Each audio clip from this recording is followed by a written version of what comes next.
My name is Gerald.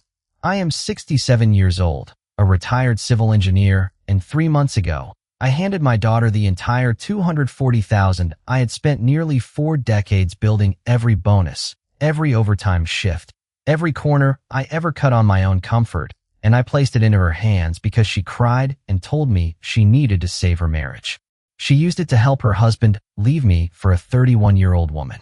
But before I tell you exactly how that happened and how I made sure the ending of this story looked nothing like what either of them planned, let me ask where you are watching from in the comments below. Hit like and subscribe if you have ever trusted someone completely, simply because you raised them and paid a price you never saw coming. The morning it all began was a Thursday in early April. I remember the particular quality of the light. It came through the kitchen window of my house in Dayton, Ohio, the way it only comes in spring, pale and thin, like the world is still deciding whether to commit to warmth. I was standing at the counter making oatmeal. I had made oatmeal every morning for the past 11 years, ever since my doctor told me my cholesterol was pushing into territory that required attention. My wife, Elaine, used to tease me about it. She would stand behind me and reach around for a taste, and she would always make the same face, lips pressed together, brow furrowed, the face of someone tolerating something for the sake of love. She died of a stroke 4 years ago. I still make 2 servings out of habit. Every morning I remember halfway through and put the extra bowl back. Every morning the kitchen feels a little bigger than it should. My daughter, Renee, called at 7:22 a.m. She was 38 years old. She lived 40 minutes away in a house she shared with her husband, Marcus, in a suburb called Springbrook Crossing. They had been married for 9 years. They did not have children, which was a quiet grief Renee had carried for years after the miscarriage in her 2nd year of marriage. Marcus was a commercial real estate developer, handsome, athletic, articulate, with the kind of confident posture that made other men instinctively straighten their backs when he walked into a room. I had never entirely trusted him. That is the truth, and I am old enough now to say it plainly. Something about the way he received a compliment too smoothly, like a man who had been practicing. Something about the way he looked at Renee in public, always slightly aware of the audience, always performing the devoted husband with just enough effort that you noticed the performance. But Renee loved him, and I loved Renee, so I kept my mouth closed for 9 years. "Daddy," she said when I answered. Her voice was the voice I recognized from when she was 11 and she'd broken a neighbor's window with a baseball. Not guilty, not really even sorry. Scared of the consequences. "I need to talk to you. Can I come over?" She arrived 40 minutes later. She was wearing a gray pullover and no makeup, which was unusual. Renee was a high school art teacher, and she took care with her appearance, not vanity exactly, more like armor. Without makeup, she looked younger and more breakable. She sat at my kitchen table and folded her hands in front of her, and before I could even set her coffee down, she said, "Marcus and I are in serious trouble." I sat across from her. "What kind of trouble?" She stared at the table. "He's been losing money. The market has been bad for commercial real estate for 2 years. He's overextended on 3 properties. He has a loan balloon coming due in 60 days on the Westlake development, and if he doesn't cover it, the bank forecloses and he loses everything, and we lose the house along with it." I watched her face while she said this. There was real fear in it. Not performing fear. Real fear. "How much?" I asked. She looked up. $240,000. I did not react. I was trained as an engineer, trained to receive information without immediately assigning emotional weight to it. "And you're asking me for this?" "I know what I'm asking, Daddy. I know. That's everything, Renee. That's literally everything I have liquid. The rest is tied up in the house and in Margaret's pension, and I know." Her voice cracked at the edges. "I know what I'm asking. But if we lose the house, Marcus says if we lose the house, we lose everything. He says he cannot come back from that. He says..." She stopped. "He says what?" I asked. She looked at me, and her eyes filled, and she said, "He says if we go under, he doesn't think he can stay. He says he needs a partner who believes in him." There it was. The real argument. Not the money. "Marcus." I looked at my daughter, my one living child, the child I had coached in Little League even though she hated baseball, the child I had driven to every single piano recital and every single art show for 18 years, the child who had stood at Elaine's hospital bedside, holding my hand and not letting go, and I said, "Let me think about it overnight." She nodded. She wiped her eyes. She did not push. She did not need to. We both knew the answer was already yes. That evening I did what I had done for 40 years in a professional capacity. I analyzed the risk. I pulled up Marcus's real estate company on my computer. Eastgate Property Group, LLC. I found the property filings, found the county assessor records for the Westlake development. I found 2 local news articles from the previous year, one about a retail vacancy spike in the corridor, one about a neighboring development going into receivership. The numbers were consistent with what Renee had described. The situation was real.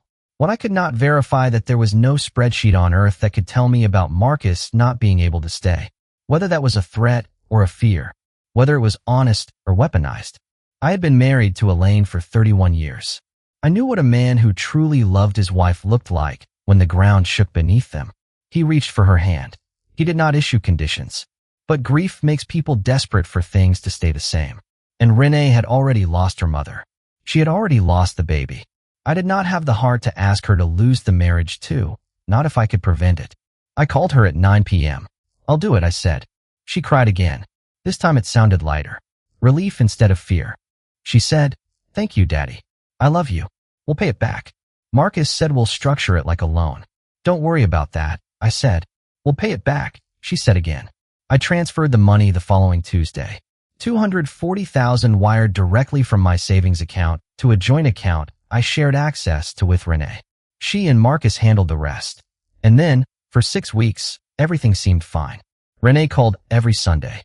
Marcus texted me a thank you message that was exactly 2 sentences long, professional and warm in equal measure, the kind of message a man sends to a business contact he respects but does not know well. I stored that text in my mind the way you store a piece of evidence you don't yet know the relevance of. I went back to my oatmeal and my mornings. I had a standing Tuesday lunch with my old colleague, Dennis Hayworth, who had retired from the firm 3 years after me. I volunteered twice a week at a food bank 3 miles from my house. I took long evening walks along the bike path by the river. I was not looking for trouble. I was not circling suspicion. At 67, I was a man with too much silence in his house, trying to be useful while there was still time. The call that changed everything came on a Thursday evening, 7 weeks after the transfer. Not from Renee. From Marcus's business partner, a man named Derek Osei, who had my number from a charity golf tournament 2 years prior, where we'd been paired in the same foursome. "Mr. Gerald," he said, his accent still carrying traces of Ghana, still formal in the way that people are when they genuinely respect someone. "I'm calling about something that I think you need to know, and I am genuinely sorry to be the person making this call." I set down the book I was reading. "Go ahead, Derek." Marcus didn't use the money for Westlake. Silence. He told Renee he needed it to cover the balloon payment. There was no balloon payment. The Westlake loan was restructured 4 months ago. I negotiated the extension myself. I was in the room. Marcus knows the loan is not due for another 14 months. Still, I did not speak. He took the $240,000 out of the joint account 2 weeks after it landed. It went into a personal account, not the business, not the loan. Personal. I found out because our accountant flagged the inconsistency and brought it to me, thinking I had authorized something I hadn't. "Where did it go?" I asked. My voice was very quiet. The kind of quiet that takes effort to maintain. I don't know exactly, but I know that Marcus has been Gerald. I hate saying this, he has been spending considerable time with a woman named Ashlyn Price. She's 31. She works in marketing. They've been seen together in Columbus and in Cincinnati. I've heard from 2 people in our network that it's serious. I looked out my kitchen window at the dark backyard. The same yard where Renee had learned to ride her bike. Where Elaine had planted a garden every spring for 25 years. "How long?" I asked. "From what I can gather, about 14 months. 14 months. The same length of time as the loan extension." Marcus had restructured his business timeline and his personal timeline at the same moment. "Does Renee know?" I asked. "About Ashlyn?" "I don't believe so." "About the money?" "No." She believes exactly what Marcus told her. I sat very still for a long moment. "Thank you, Derek," I said. "I need to think. I understand. I'm sorry, Gerald. I genuinely am." I hung up and sat in the silence of my kitchen for a very long time, and I did something I had not done since Elaine's funeral. I pressed my knuckles against my mouth and breathed very carefully through my nose, making sure nothing came out that I would regret. Then I opened my laptop and began building a file. Let me be clear about what I am and what I am not. Not a dramatic man by nature. Not a vengeful man. Not the kind of person who makes decisions in the heat of an emotion.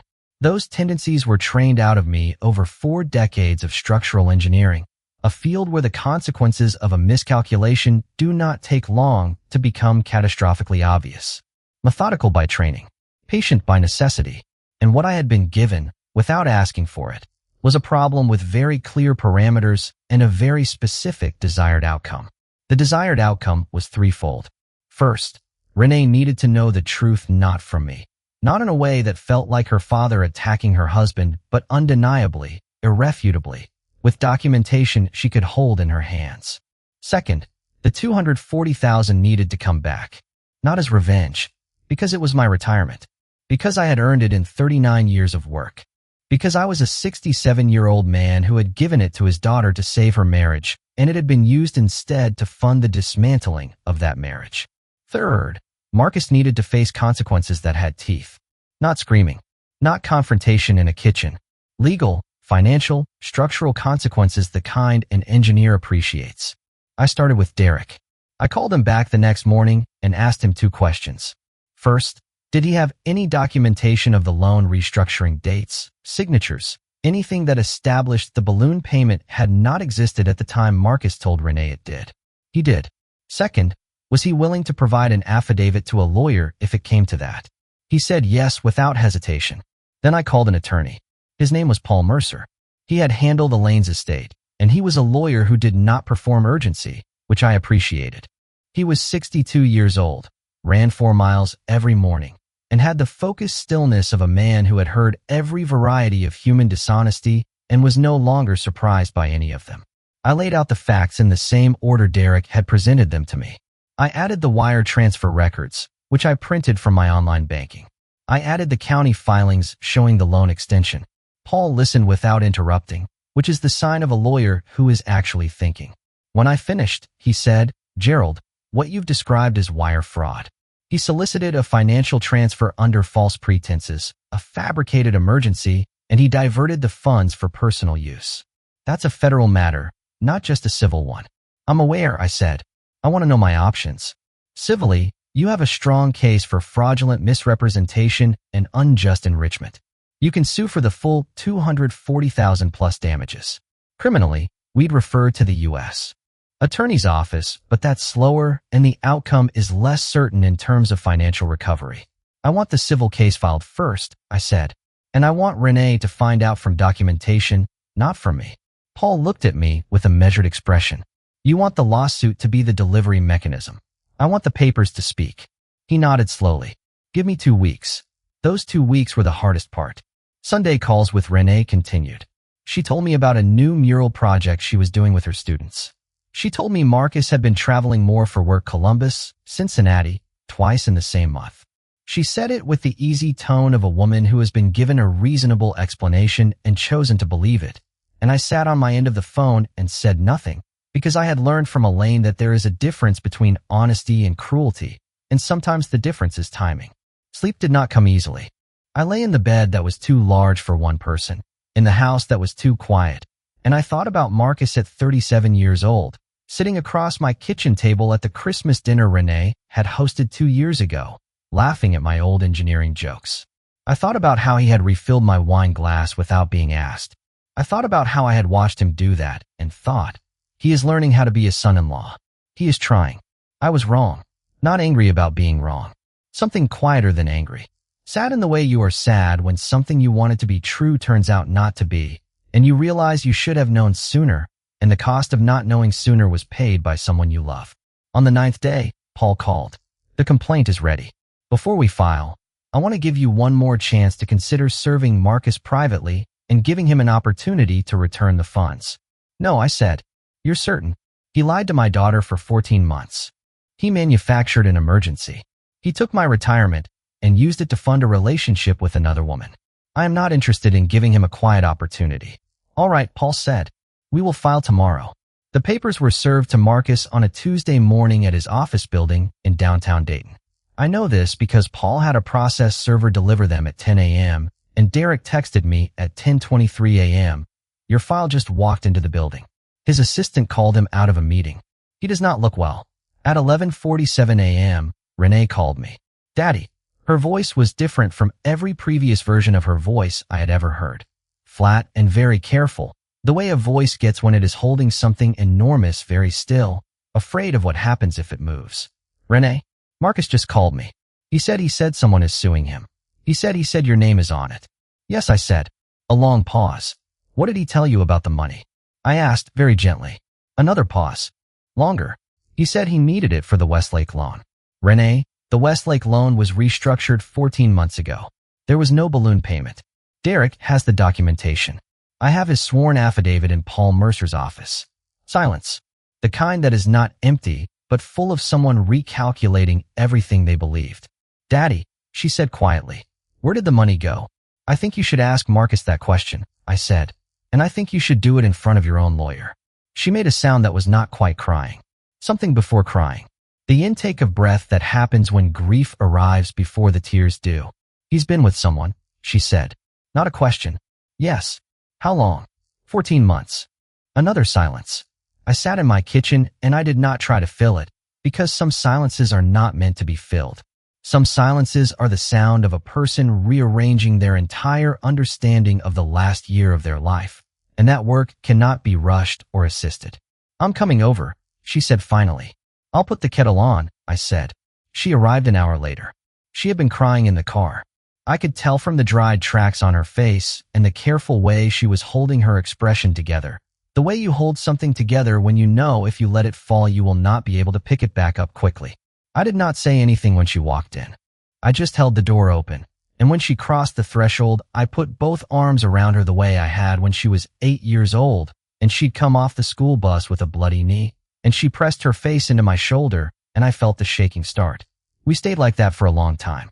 Then we sat at the kitchen table with our tea, and I told her everything. Calmly. In order.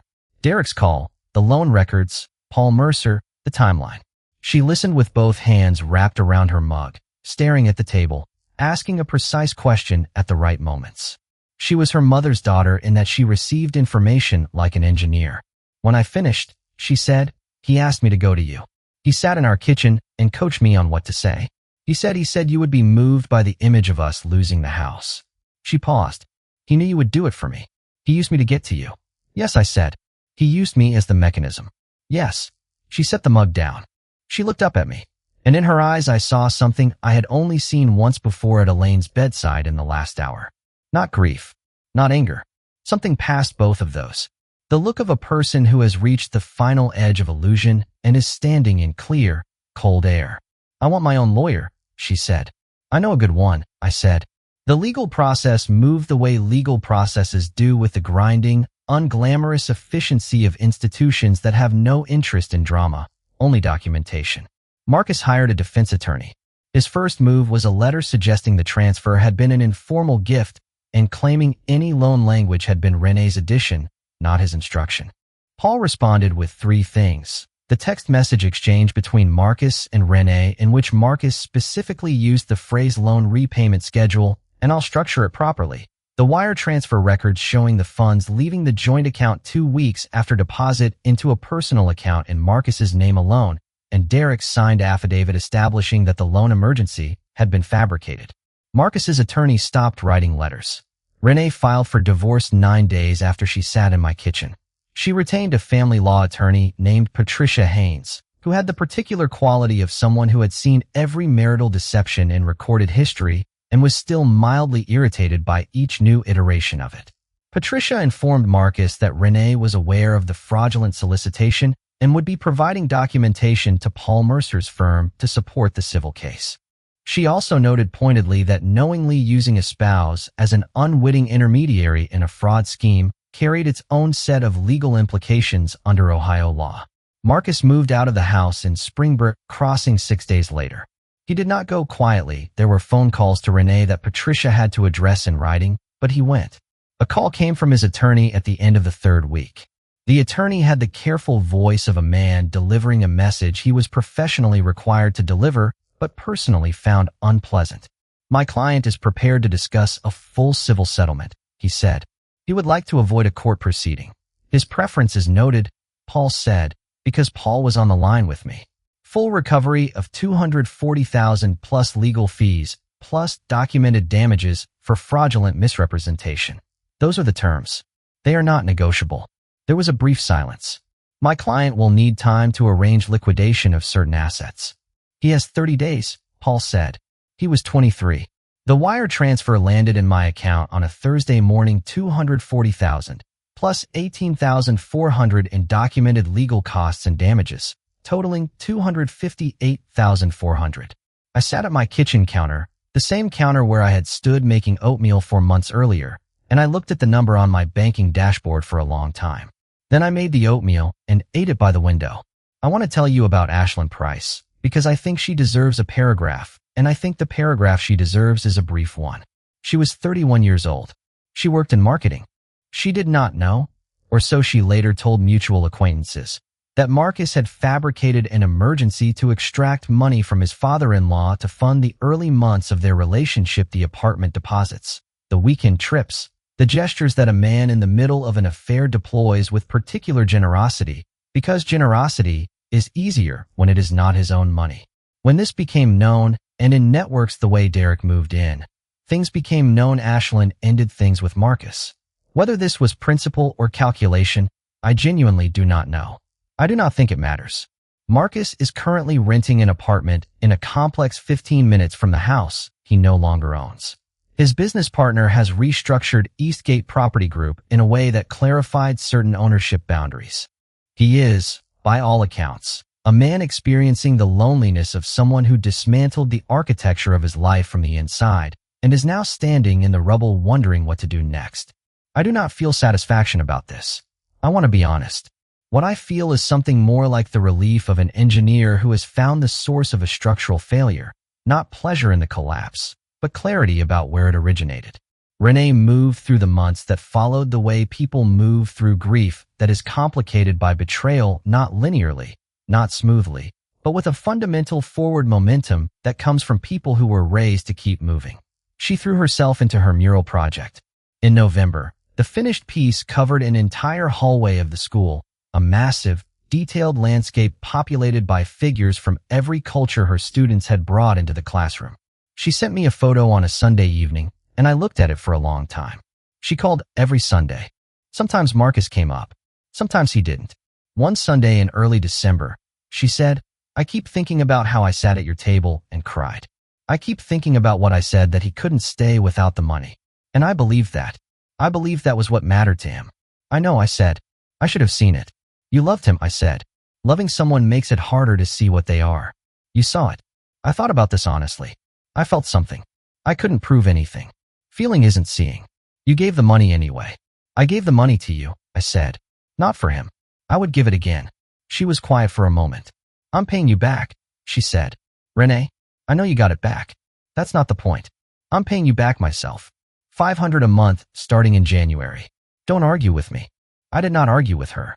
There is something about a daughter who has been through fire and comes out wanting to pay her debts that is more moving than anything I know how to put into language. I sat in the kitchen and I pressed my hand flat against the countertop and I thought about Elaine, who would have known exactly what to say, and I thought, she would be proud of this girl. She would be so proud of this girl. "All right," I said. $500 a month. It is March now, almost exactly a year from the Thursday morning when Renee called at 7:22 a.m. The kitchen gets the same thin spring light through the same window. I still make oatmeal. I still occasionally make 2 servings before I remember. Some mornings I do not correct the second serving. Some mornings I sit across from the empty bowl and drink my coffee, and I talk to Elaine the way you talk to people who are not there, which is to say freely and without editing, because there is no one else to manage your impression with. I tell her about Renee, about the mural, about $500 a month, about Dennis Hayworth, who is having a knee replaced in June and is already being stubborn about the rehabilitation protocol, about the food bank, which has a new coordinator named Rosa who is 26 and extraordinarily competent and who calls me Mr. G and does not seem to find this funny. I tell her about Marcus, about the apartment, about Eastgate, about the familiar quiet that follows when someone who is loud and confident removes himself from the equation. I told her about the money, about how it sat in my account for 2 weeks before I decided what to do with it. about how I moved most of it back into the savings account, but set aside $40,000 for a thing I had been considering for 3 years and never done. I hired a contractor to renovate the back garden. Elaine had planted that garden every spring for 25 years. After she died, I let it go, not deliberately, just the way things go when the person who cared about them is no longer there to care. It grew wild, and then dead, and then scraggly. For 4 years I had looked at it out the kitchen window and felt the familiar guilt of someone who is letting something loved fall apart, because grief takes energy and energy is finite. The contractor started in February. They finished last week. It does not look like Elaine's garden. It cannot. She had an eye for color and placement that I do not have and cannot fake. But it is alive. The raised beds are back. The rose canes are pruned and beginning to bud. There is a small stone bench near the back fence, which she would have appreciated because she always wanted one, and I kept saying we would get around to it. We did not get around to it. I got around to it now. I am 67 years old. I retired from civil engineering a decade ago. I lost my wife 4 years ago. I lost my savings and got them back and learned something in the process that I am still sorting out the full shape of. Here's what I know so far. Love is not the same as leverage, and anyone who uses your love as a mechanism to extract something has revealed something essential about the difference between what they feel and what they claim to feel. Trust given to family is not unconditional. It is simply trust given with deeper roots, and deeper roots take longer to pull out, but they can be pulled out, and when they are, the damage goes further down. Money is recoverable. Dignity is not always.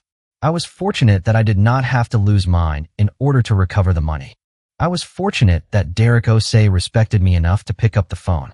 I was fortunate that Paul Mercer had done his job long enough to know exactly how to build a case that left no room for manufactured ambiguity. Renee did not betray me. She was used to it. She was the mechanism, not the architect. And I know this not because she is my daughter and I want to believe it, but because I know what the face of a person looks like when they find out they were deceived, and what I saw at my kitchen table in November was not the face of someone who knew. It was the face of someone losing something they thought was real. I know the difference. Something else I did not fully understand before Elaine died, and it is this: the things you do not get around to having a way of waiting. The garden waits. The bench waits. The second bowl of oatmeal waits. And the longer you let things wait, the heavier the waiting becomes. The stone bench is in the back garden now. When the weather is warm enough, I bring my coffee out there in the morning and sit in the thin spring light, and I watch the roses starting at the edge of the raised bed, and I think, she would have liked this. She would have sat here and told me the color in the corner is wrong. It is, I think, a slightly wrong shade of yellow, and she would have been right. And I would have argued with her, because arguing with her was one of my great pleasures. And in the end, I would have changed the color. I will probably change the color. I am not in a hurry. I have time. I have the house, and the garden, and the savings, and the Sunday calls, and the Tuesday lunches with Dennis, and the food bank, and Rosa who calls me Mr. G without irony. I have, it turns out, quite a lot. It just required standing very still in a collapsing moment, and doing what engineers do. Finding the point of failure, addressing the structural damage, and building back more carefully than before. That is all I know how to do. It turns out it is enough. If this story reminded you of someone who trusted the wrong person, or made you think about the difference between love and leverage, share it with someone who needs to hear it. And if you have ever given something precious to someone you believed in and watched them misuse it, I want to hear your story in the comments. You are not alone. Hit like, subscribe, and remember, the quiet ones are always calculating. Do not forget that.